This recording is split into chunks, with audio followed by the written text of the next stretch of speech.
सभी विद्यार्थियों को नमस्कार। आज अपन उपसंयोजक यौगिकों के बारे में समझने का प्रयास करेंगे। उपसंयोजक और यौगिक दोनों के बारे में आपको समझना जरूरी है। सबसे पहले जो रासायनिक बंध है उसके बारे में आपको जानकारी दे रहा हूँ। जनरली जो यौगिक होते हैं, जैसे एक होते हैं आयनिक यौगिक,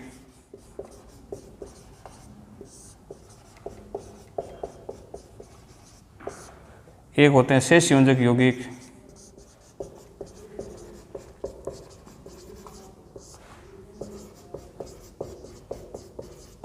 और एक होते हैं उपसंयोजक यौगिक।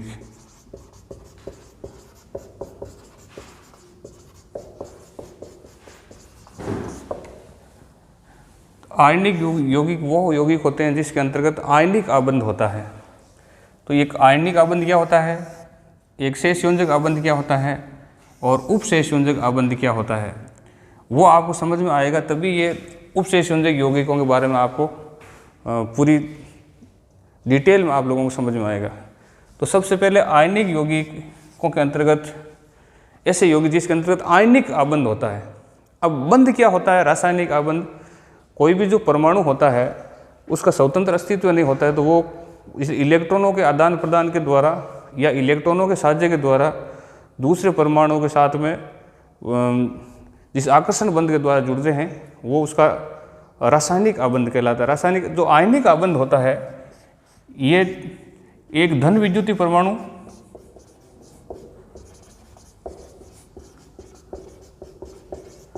और एक ऋण विद्युतीय परमाणु,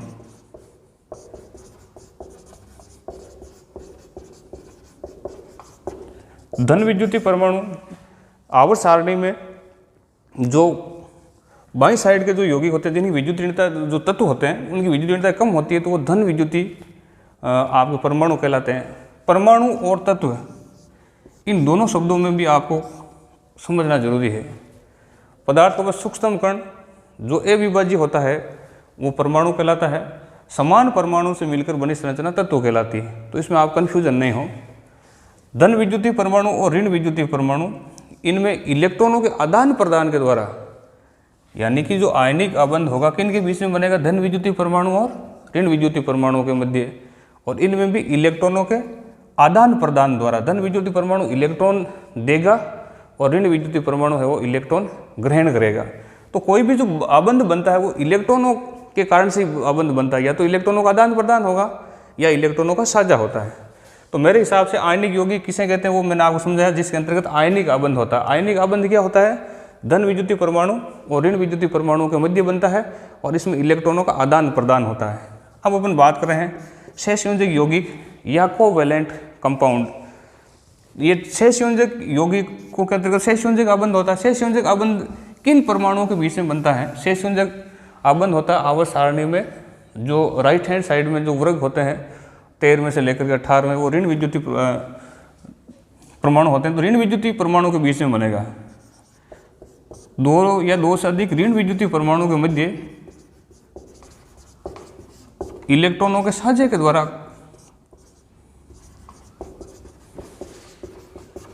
यानी कि सहसंयोजक आबंध में ऋण विद्युतीय परमाणु के बीच से बनता है और इसमें इलेक्ट्रॉनों का आदान प्रदान नहीं होता है बल्कि इलेक्ट्रॉनों का साझा होता है। और जो इलेक्ट्रॉनों के साझे में इलेक्ट्रॉन युग्मबंध बनाने में भाग लेते हैं वो तो कहलाते हैं बॉन्ड पेयर, और जो इलेक्ट्रॉन युग्मबंध बनाने में भाग नहीं लेते हैं वो लोन पेयर कहलाते हैं। वो अलग क्षेत्र है। मैं आप लोगों को उपसंयोजक यौगिकों से संबंधित कुछ चीज़ें आपको समझ में आए इसलिए ये चीज़ें आपको बता रहा हूँ। तो सहसंयोजक यौगिक बनता है दो ऋण विद्युतीय परमाणुओं के मध्य और इलेक्ट्रॉनों के साझे के द्वारा। अब बात आती है उपसंयोजक यौगिक जिसके अंतर्गत उपसंयोजक आबंध बनता है। अब उपसंयोजक आबंध है वो एक विशेष प्रकार का सहसंयोजक आबंध होता है जिसमें कई ऐसे परमाणु होते हैं जिसमें इलेक्ट्रॉनों की अधिकता होती है, या जिसको भी बात करें थे लोन पेयर होते हैं। तो वो इसमें बाकी में तो इलेक्ट्रॉनों का आदान प्रदान होता है या उसमें इलेक्ट्रॉनों साझा होता है। इसमें एक इलेक्ट्रॉन युग्म है वो प्रदान करेगा, एक परमाणु किसी दूसरे परमाणु को इलेक्ट्रॉन युग्म है वो ग्रहण करने वाला होगा। यानी कि उपसंयोजक आबंध में एक तो डोनर होता है, एक एक्सेप्टर होता है। डोनर कौन होगा या दाता कौन होगा, जिस पर इलेक्ट्रॉनों की अधिकता होगी। तो उपसंयोजक आबंध हमेशा इलेक्ट्रॉनों के युग्म एक परमाणु देगा, दूसरा है वो इलेक्ट्रॉन युग्म है वो ग्रहण करेगा। देगा कौन? जिसके ऊपर इलेक्ट्रॉन है वो अधिक हो। और इस उपसंयोजक आबंध को हमेशा ऐसे एरो वाले चिन्ह से व्यक्त किया जाता है। जैसे उदाहरण के तौर पर आपको, जैसे ये NH3 होता है अमोनिया, N नाइट्रोजन के बाह्यतम कोश में 5 इलेक्ट्रॉन होते हैं, हाइड्रोजन के बाह्यतम कोश में 1-1 इलेक्ट्रॉन होते हैं। तो इसमें NH3 में ये एक लोन पेयर बचा हुआ रह जाता है बंध बनाने के बाद में। अब एक जैसे परमाणु होता है जो यौगिक बनता है BF3, boron trifluoride, BF, F और F। बोरोन के बाह्यतम कोश में 1-1 इलेक्ट्रॉन होते हैं, फ्लोरीन के साथ होते हैं, साझे करके 8 इलेक्ट्रॉन हो जाते हैं। इसमें 6 इलेक्ट्रॉन होते हैं। अब इसमें इलेक्ट्रॉनों की कमी है, इसमें इलेक्ट्रॉन ज़्यादा है, तो ये इलेक्ट्रॉन युग्म इसको प्रदान करेगा। तो इनके मध्य कौन सा बंध बनेगा?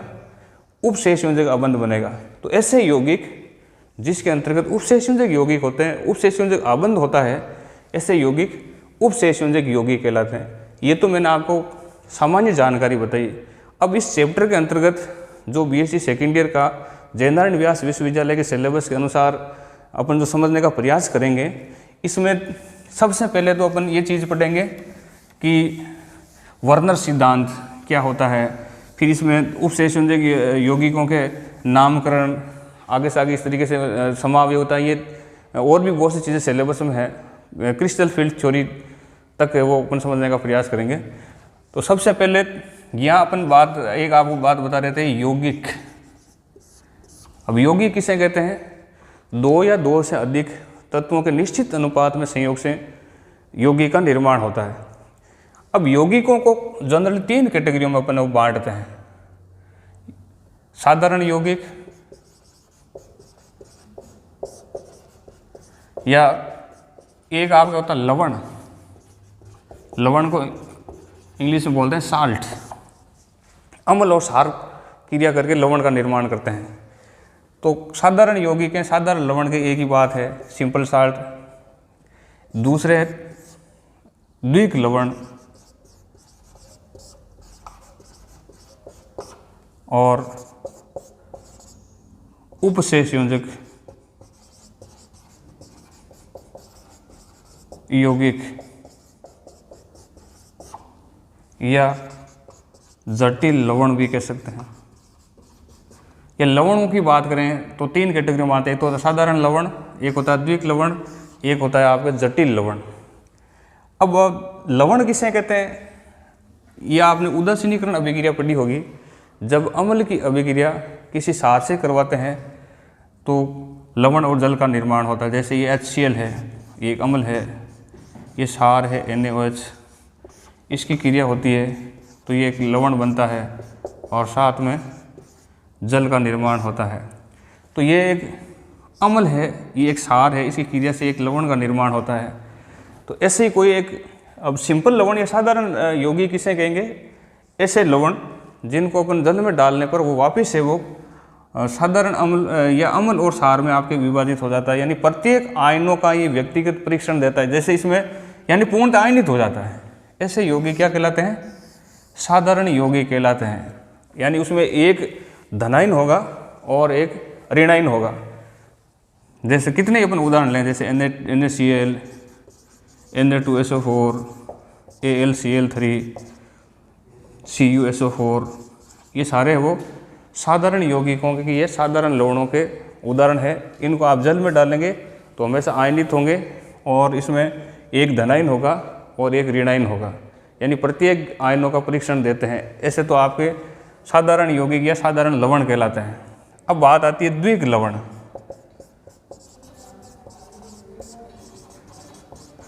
या इंग्लिश में बोलते हैं जिसको डबल साल्ट। जब 2 या 2 से अधिक साधारण यौगिक है वो निश्चित अनुपात में योग करके जिस लवण का निर्माण करते हैं वो द्विक लवण कहलाते हैं। जैसे आप लोगों ने 12th लेवल में पढ़ा होगा मोर लवण, वो एक प्रकार का, या फिटकरी, ये सारे द्विक लवणों के उदाहरण हैं। जैसे ferrous sulphate dot ammonium sulphate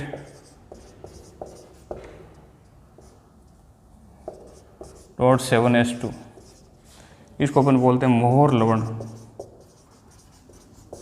तो ये भी एक द्विक लवण का उदाहरण है। इसमें दो प्रकार के साधारण आपके लवण है, फेरस सल्फेट और अमोनियम सल्फेट। इसका आप जल अपघटन करवाओगे तो ये धनायन Ap+2, ऋणायन SO4-2 और धनायन NH4+, यानी सारे प्रकार के आयनों का ये व्यक्तिगत परीक्षण देगा। यानी ठोस अवस्था में तो ये स्थायी होता है, और जैसे ही इसको आप जल में डालोगे तो प्रत्येक आयनों का वो व्यक्तिगत परीक्षण देता है। तो ये एक द्विक लवण। ऐसे आपने फिटकरी के बारे में आपको जानकारी होगी।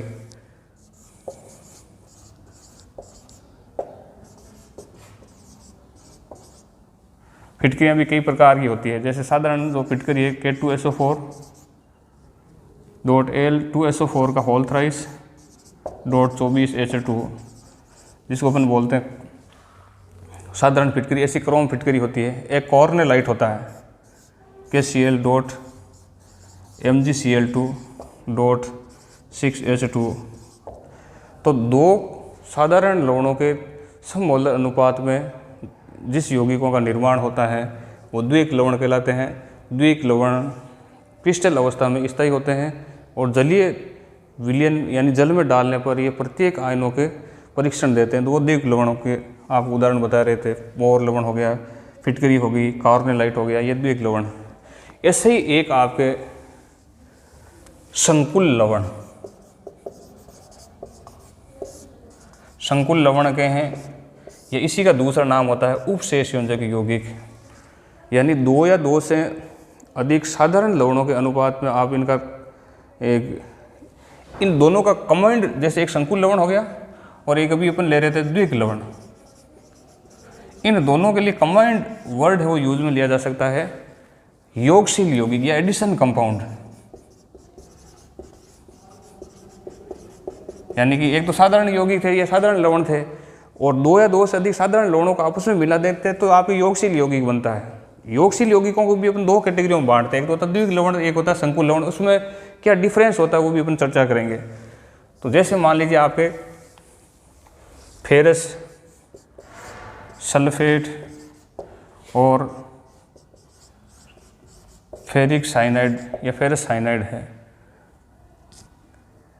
इनसे आप क्रिया करवाओगे। या एक और अपन दूसरा, जैसे कॉपर सल्फेट होता है CuSO4, और उसमें अमोनिया आप मिला दोगे तो इससे एक ऐसा यौगिक बनेगा CuNH3,4SO4। तो इसमें दो चीज़ें आपको मिल रही है, कॉपर सल्फेट और अमोनिया। तो इससे एक संकुल यौगिक का निर्माण होता है। संकुल यौगिक और आपके द्विक लवणों में ये डिफरेंस होता है। अब आप इसको जल में आयनित करेंगे तो ये पूरे आयनों के आपके परीक्षण नहीं देता है। जैसे ये था, आप लें Na4APCN6, ये भी आप ले लें, या अब लें आप K4APCN6 ले लें, एक ही बात है। ये आप किससे बनता है? पोटेशियम साइनाइड और FeCN2। 4 तो KCN के मोल, 1 मोल ApCN2 का, इनकी आपस में ये मिलेंगे तो ये बनेगा K4APCN6।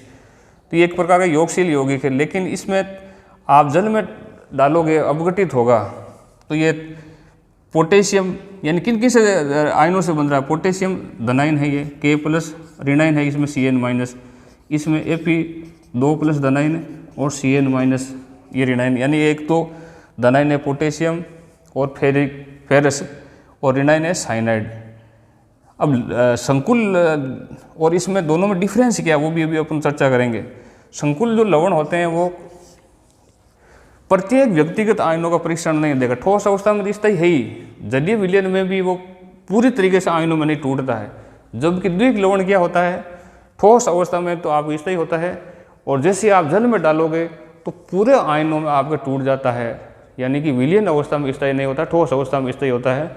जबकि जो संकुल लवण होता है जो ठोस अवस्था में भी स्थायी होता है और विलयन अवस्था में प्रत्येक व्यक्तिगत आयनों के परीक्षण नहीं देता। ये कई बार है वो 1 नंबर का क्वेश्चन आता है इन दोनों में क्या अंतर होता है संकुल लवण और